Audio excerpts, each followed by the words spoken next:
जय हिंद दोस्तों आज की वीडियो में हम बात करने वाले हैं एफएफजी 2021 की भर्ती में आपका क्या क्वालिफिकेशन मांगा जाएगा, कितना हाइट मांगा जाएगा, कितना वेट मांगा जाएगा, किस तरह से रनिंग करना है, कितना रनिंग मांगा जाता है, यानी पूरी जानकारी आपको इस वीडियो के अंदर मिलेगा। किस तरह से क्या करना चाहिए, कैसे आपको तैयारी करना, कैसे क्या पढ़ाई मांगा जाता है, कितना नंबर का आता है, सारी जानकारी आपको वीडियो के अंदर मिलेगा।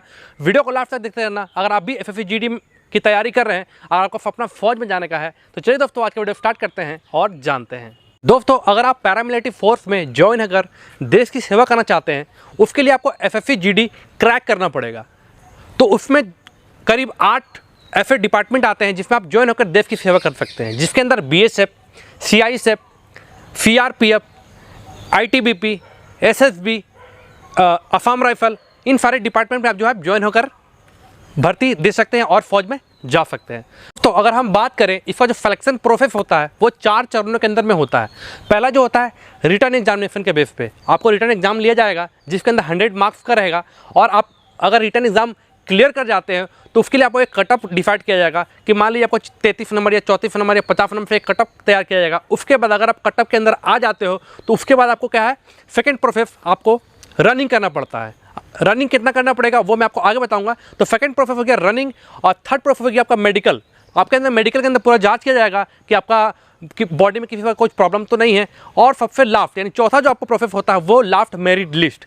आपका जो है मान लीजिए कि एक इक्वल फारा सबका नंबर है, अगर आपका मेरिट लिस्ट के अंदर जो है आपका नंबर ज़्यादा होता है तो आपका सिलेक्शन हो जाता है। उसके बाद जो है आप जो भी डिपार्टमेंट के अंदर आपका नंबर आता है या सीआईएसएफ हो, बीएसएफ हो, आरपीएफ हो, जो भी है उसके अंदर आपका नंबर आ जाता है तो आपका जो है सिलेक्शन हो जाता है। दोस्तों अगर मैं बात करूं इसका जो रिटर्न एग्जाम होता है वो कितने नंबर का होता है, वो पूरा 100 मार्क्स का होता है और उसके अंदर जो सब्जेक्ट होता है करीब 4 सब्जेक्ट होता है जिसका नंबर जो है 25-25 नंबर आपको दिया जाता है। जिसके अंदर आपको होता है general knowledge, mathematics, general science, English और हिंदी जो है 25-25 नंबर का होता है। इंक्लूडेड करोगे आप तो 4 नंबर का होता है।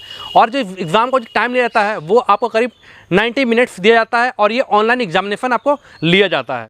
दोस्तों अब बात आता है अगर आप एफएफजी में जाना चाहते हैं तो आपका एज जो क्राइटेरिया होता है या एज कितना मांगा जाता है तो आपका एज मांगा जाता है 18 साल से लेकर 23 साल।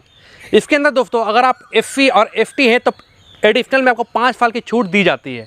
अगर आप ओबीसी में हैं तो आपको 3 साल की छूट दी जाती है। यानी अगर आप मान लीजिए 23 साल पे हैं तो प्लस कर लीजिए 5 साल आपको एक्स्ट्रा मिलेगा अगर आप एफसी और एफटी के कैंडिडेट हैं तो। दोस्तों अब बात आती है कि अगर आप जीडी में जाना चाहते हैं तो आपको क्वालिफिकेशन यानी पढ़ाई कितना मांगा जाता है। तो बता दूं इसमें जाने के लिए आपको हायर एजुकेशन की जरूरत ज़्यादा नहीं है। अगर आप 10 पास किसी भी स्ट्रीम से हैं तो आप इसका फॉर्म भर सकते हैं। उसके बाद 10 के बाद भी अगर आपका क्वालिफिकेशन बहुत ज़्यादा है या कितना भी ज़्यादा है तो आप उसको चाहे तो प्लस ऐड कर सकते हैं। जब आप फॉर्म भरते हो तो वहाँ पर आप ऐड कर सकते हो, उसका आपको जो है बेनिफिट आगे चल के मिलेगा। साथ ही साथ दोस्तों अगर आपको पैक के पास एनसीसी का सर्टिफिकेट होगा तो उस टाइम में जब फॉर्म फिलअप करोगे तो वहाँ पर पूछा जाएगा क्या आपके पास एनसीसी का सर्टिफिकेट है या स्पोर्ट सर्टिफिकेट है। तो वहाँ पर अगर मेंशन करने का ऑप्शन आपको दिया जाता है तो आप स्पोर्ट का सर्टिफिकेट मेंशन भी कर सकते हो। उससे भी क्या होगा आपको एडिशनल 2 नंबर 5 नंबर को छूट मिल सकता है। दोस्तों अब बात आता है कि आपका जो फिजिकल होगा तो फिजिकल किस तरह से होता है। तो फिजिकल में दोस्तों बता दूं कि अगर आप एक लड़के हैं एफसी, एफटी या ओबीसी किसी भी कैटेगरी में हैं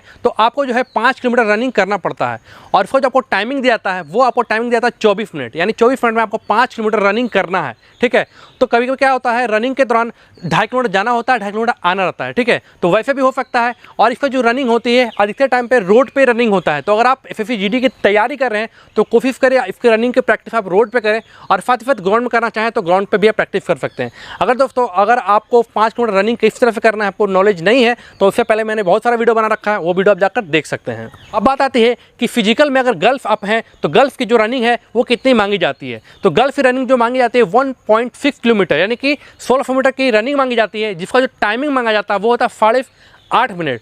अगर आप रनिंग कर रहे हैं तो आराम से इसको क्लियर कर सकते हैं, कोई भी दिक्कत नहीं है। अगर आपको भी रनिंग के अंदर कोई प्रॉब्लम होता है, अगर आप गर्ल्स हैं तो आप मुझे कमेंट कर सकते हैं, मैं कमेंट का रिप्लाई जल्द से जल्द दूंगा और आपको जो है एक प्रॉपर वीडियो बनाकर दे दूंगा। अब बात आती है कि इसके अंदर आपको हाइट कितना मांगा जाता है। अगर आप जनरल कैटेगरी से हैं या फिर ओबीसी कैटेगरी से हैं या फिर एससी कैटेगरी से हैं तो आपको जो हाइट मांगी जाती है इसके अंदर आपको मांगा जाता है 170 सेंटीमीटर आपकी हाइट मांगी जाती है। इसी के अंदर दोस्तों अगर आप फीमेल कैंडिडेट हैं और आप जनरल से हैं या फिर एफसी हैं और फिर या फिर ओबीसी हैं तो आपका 157 सेंटीमीटर आपकी हाइट मांगी जाती है। अगर हम बात करें कि एफएफजी में जो एफटी की हाइट मांगी जाती है वो हाइट कितनी मांगी जाती है तो एफटी की हाइट की बात करें तो 162.5 सेंटीमीटर हाइट मांगा जाता है। ठीक है, और दोस्तों वहीं हम बात करें फीमेल की जो हाइट मांगी जाती है वो हाइट कितना मांगा जाता है तो 150 सेंटीमीटर हाइट मांगी जाती है। एक बात का ध्यान रखना दोस्तों, अगर आप हाइट में छूट लेना चाहते हैं तो उसके लिए आपको जो है अपना कास्ट सर्टिफिकेट शो करना पड़ेगा। अगर अपने कास्ट सर्टिफिकेट शो नहीं कर पाते हो तो आपको FT कैंडिडेट में आपको हाइट में छूट नहीं मिलेगा, ठीक है। तो इस बात का ध्यान रखना दोस्तों। अगला जो बात आता है वो है आपको FFE GD में चेस्ट कितना मांगा जाता है। तो आपका जो चेस्ट मांगा जाता है 80 सेंटीमीटर से लेकर 85 सेंटीमीटर मांगा जाता है, जिसके अंदर आपका 80 सेंटीमीटर आपका चेस्ट होना चाहिए और 5 सेंटीमीटर आपको चेस्ट को जो है फूल करना है, यानी फुलाना है, ठीक है, हवा भरना है। आपको वहाँ पर बोला जाएगा कि बोले हवा भरो, तो इसे टान के आपको 5 सेंटीमीटर तक फुलाना है। अगर आप 5 सेंटीमीटर से कम आप चेस्ट को फुला पाते हैं तो उसमें जो है आपको बाहर कर दिया जाएगा। तो इस बात का ध्यान रखना है। अब वहीं अगर हम बात करें कि फीमेल कैंडिडेट है तो फीमेल कैंडिडेट को आपको जो है चेस्ट नहीं मांगा जाता है, तो इसके लिए आपको टेंशन नहीं लेना है दोस्तों। अगला बात आता है कि इसके अंदर जो आपका वेट कितना मांगा जाता है। तो वेट के अंदर एक बात का ध्यान रखना कि वेट नॉर्मली आपका 50 किलो वेट आपका होना चाहिए। और दोस्तों हमारा जो हाइट के हिसाब से हमारा वेट डिपेंड करता है। ऐसा नहीं कि अगर हाइट आपका बहुत ज़्यादा है और आप बहुत ज़्यादा पतले दुबले हो, आपका वेट 50 किलो ही है तो आपको क्वालिफाइड कर दिया जाएगा, नहीं। वहाँ पे क्या होगा दोस्तों, आपको अंडर वेट के अंदर जो आपको अनफिट कर देंगे मेडिकल के अंदर। तो ध्यान रखना आपके हाइट के हिसाब का आपका वेट होना चाहिए। तो हाइट और वेट का एक चार्ट आता है, आप गूगल पे सर्च करके देख सकते हो कि मेरे हाइट के हिसाब से मेरा वेट कितना है। उस हिसाब से जो है आप समझ सकते हो कि आपका वेट कितना होना चाहिए और आपके हाइट के हिसाब से।